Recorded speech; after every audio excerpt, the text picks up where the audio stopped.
All right, guys, so this afternoon's lesson, we're going to take a look at the actual application of the power law. And we're going to do some questions, and then we'll do some word problems, and then you guys will be on your way. But it's important to remember that power law and subsequently the rest of the laws that we do this week all can be proven with first principles. Okay, and so first principles is this is a convenient way that just the derivative using each of these laws is a convenient way to do it as opposed to first principles, but it's important to realize that all this wouldn't be possible without first principles, okay? So without further ado, let's do a couple questions, right? So f prime of x is going to actually equal, I'm going to take the exponent and bring it down, so it's going to be -5 times 2 x to the 2 minus 1. Okay, I'm going to be very deliberate here, and then the later questions I won't do this as much. Okay, so f prime of x will therefore equal -10x to the 1. Okay, much easier than first principles. Can you imagine doing a limit as h approaches 0 here? Okay, this just gives you the slope of the tangent, the equation for the slope of the tangent anywhere relative to this function f of x. Okay, so we'll do the same thing here. But the catch here is sometimes you got to do a little simplification work with the function itself, right? So I'm just going to rewrite f of x here to be 3x to the -4. And now I can derive this f prime of x. I'm going to say -12 x to the -5. And typical convention says don't leave anything with negative exponents. So we're going to say f prime of x is equal to -12 over x to the power of 5. Okay, now we can do c, the same thing. Okay, I'm just going to bring that root to the numerator because I think that looks a little bit easier. So we can say y is equal to 2 x to the -1/2, okay, over 3. Okay, and now I can do dy dx, okay, different notation because we've written the function in terms of y equals. So we can say, well, the derivative of y with respect to x, that's what that notation says, can be, if I take this and multiply it down, these ones with the fractions can get a little bit tricky sometimes, but we could say this is going to be -1 x. If I subtract 1 from here, we're going to get -3/2. That's going to be over 3.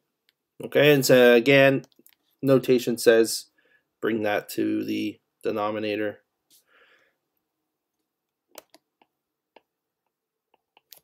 We can leave it like this, 1 over 3 to the x to the 3/2.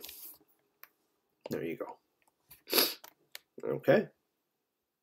Now, can you imagine trying to apply first principles to something like this? I can't. Okay. Be a lot of work. Okay, so what we could do is just apply power law individually to each of these and see what happens. Okay, the nice thing is I've already done that one, so let's do that then. Okay, so we're going to say f, we could rewrite the function. Actually, let's rewrite the function before we do the derivative. So f of x could equal 4/3 x to the 4 minus, I'm just going to bring the stuff from the denominator up, okay, -5 -5x to the -2 plus 2 over 3 x to the -1/2, -1/2, and -5. Okay, and then we can derive each of these things individually and see what happens. Okay, so 4 comes down, we're going to get 16 over 3x cubed plus 10x. We already know what this answer is because we just did this question up here. So we could say -1/3 x, oops, make sure this is clearly in the denominator, x 3/2 and the derivative of a constant is 0. Okay, so that kind of goes away for the derivative. So plus is 0 here. Okay, so there you go. There's your derivative for that one. Okay.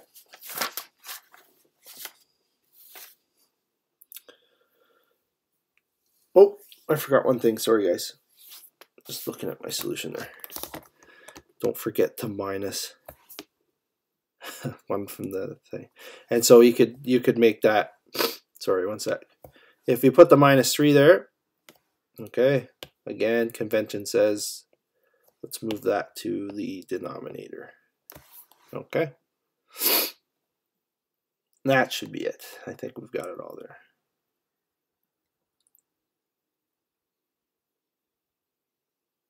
Okay, so let's jump down. We'll find, this is like an identical question to the work that we were doing last week, with the exception it's going to be much easier to actually find the slope of the tangent now, right? So we could say, okay, well, you have an equation. Let's find f prime of x. Okay, and then we can find what the actual slope would be at when x equals 1. Okay, so the catch here is they didn't tell you what y was, which is fine. We can figure that out in a minute. But let's just do what we've been practicing, and we'll find the derivative f of x. There's no funny exponents in the denominator or anything like that. So we can just straight up derive each of these terms individually, and we're going to see that the derivative of that is going to be 15x squared minus 2x. Okay. Now, if we were to actually evaluate, right, we're interested in the tangent. So if we were to evaluate this, so at f prime at 1, we're going to see what the y value is there. Okay, so we get 15 times 1 squared minus 2 times 1. So f prime of 1 is equal to 15 minus 2. Okay, so this is our slope. Our slope at x equals 1 will be 13. Okay, so we know m. We also know x. X is 1. Okay, this, when I show this to grade 9s, it's like, it's funny that it's coming up again, right? There's instances in my grade 12 binder here where I'm like stuck on questions like this, and you really shouldn't be, right? Like, just write down the things you need to know. Well, I also need to know these last two things, right? Because remember, an equation of a line is this, mx plus b. Well, the question gave you x. You found the derivative to find the slope. Well, how could I possibly find y or b, right? Well, we could find y if we took the original x value and plugged it into the equation, right? If I take the original x value, it's going to give me a corresponding y. So let's do that. F at x. Sorry, f at 1. And notice I'm using different notation, right? I'm evaluating the original function at 1 as opposed to evaluating the slope function at 1. Okay, so we can see that this is going to be 5 times 1 cubed minus 1 cubed plus 3. Well, we're going to see that that is 5 minus 1 plus 3. 4 plus 3 should be 7. So we know the y value now is 7. Okay, so now the last thing, to create your equation, you just need the b value, which we can find, right? We're going to write out y equals mx plus b, right? 7 is equal to 13 times 1 plus b. So 7 is equal to 13 plus b. Subtract 13 from both sides, you should get -4 is equal to b. Right? And so you could rewrite your equation to be y equals 13x minus 4. Okay, and if you really wanted to, you could, sometimes actually, don't be scared by the fact that you don't get the answer sometimes. Like, always remember that if your answer, sometimes I like writing the answers in standard form. You could say 0 equals 13x minus y minus 4. Could be the other way to write that answer.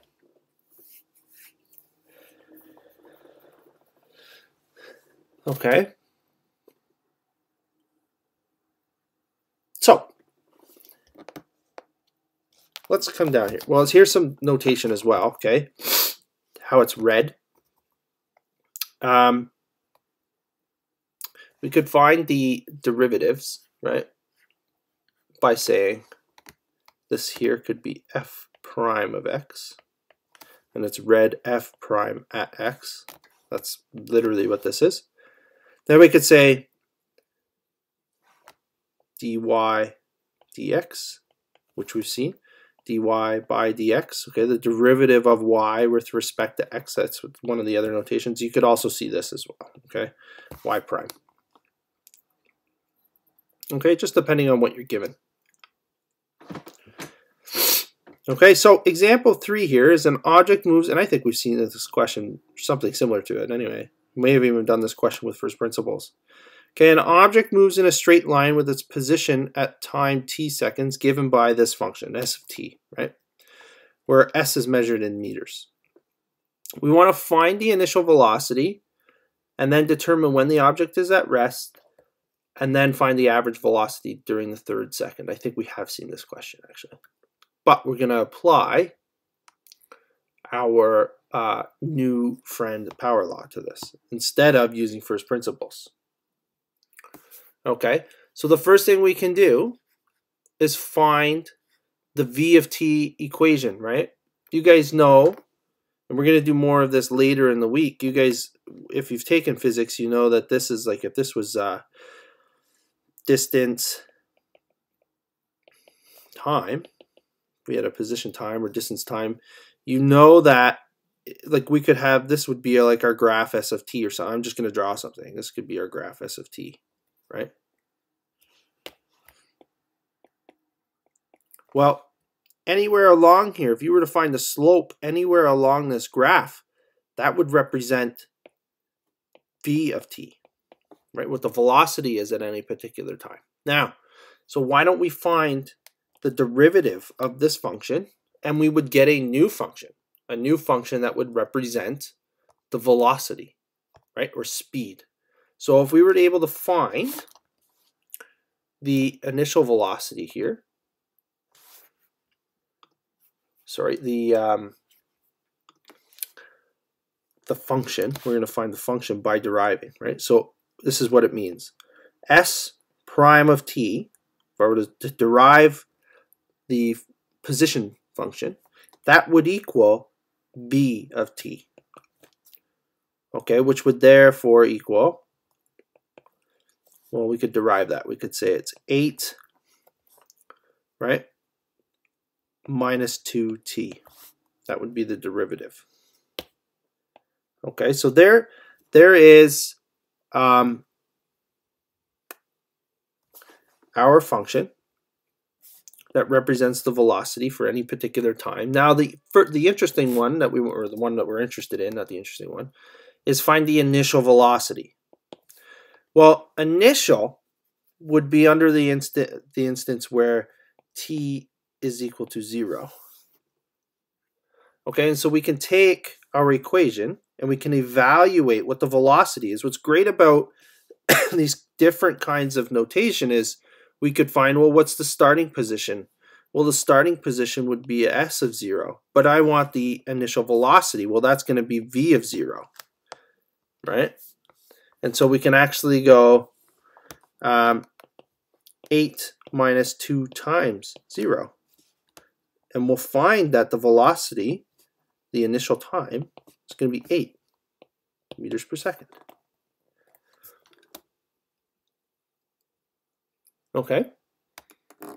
So we will also want to find part B, so that's part A, sorry. do it in a different color so you guys can see where it starts. We'll say A is there when t equals 0. Part B, we want to determine when the object is at rest. Okay, so it's velocity. The object's not moving, and so its whole term, if I were to rewrite v of t, we're just going to rewrite the equation here, 8 minus 2t. It is when this here, its velocity, the left side or the y term, is 0.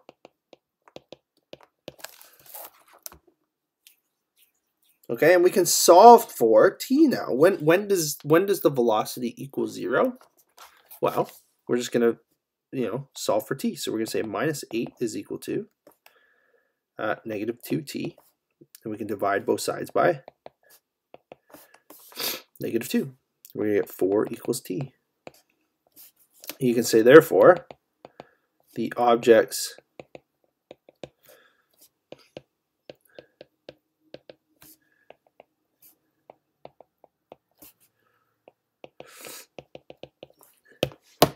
okay.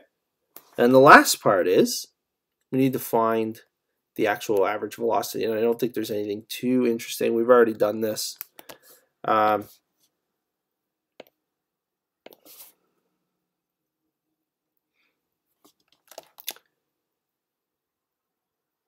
Oh, no, we could do this one a little differently than what we did before. You recall, before we found the slope. Well, we'll do this differently. Recall, we did this question last time. We found, remember, average velocities is the secant, the slope of the secant line, right? So we saw last time we did this, s of 3 minus s of 2 divided by 3 minus 2. That's a weird 3. Now the catch here is I don't need to find the slope because I already have the equation that represents the slope. It's right here, right? So we could just find the two values between those 2 points and divide by how much there is, right? In theory. So let's try that, right? We know from the last time we did this, if we were to evaluate this, we know that the position at 3 seconds was 15, and the position at 2 seconds was 12, and then we divided that by 1. And we saw that the average velocity would have been 3 meters per second. Okay, so let's see if our method here works. So let's go v of 3. Let's see what that's equal to. Well, 8 minus 2 times 3.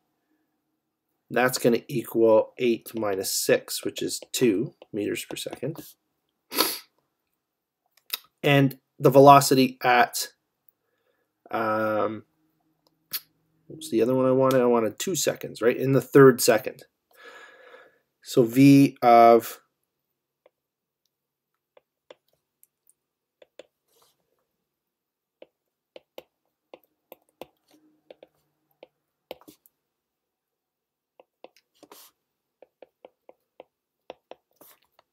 all right, well, here's the 3rd second, the velocity at 3 and what the velocity was at 2. If I were to say, okay, find the average of those 2 velocities, well, we would add v3 plus v2 divided by 2. Well, that would be 2 plus 4 divided by 2, which would equal 6 by 2. All right, so there we go. Matches. Different method. Okay. One used the position time graph, this function, and one of used this one, the function we came up with by deriving. Okay, you get the same answer for the average velocity.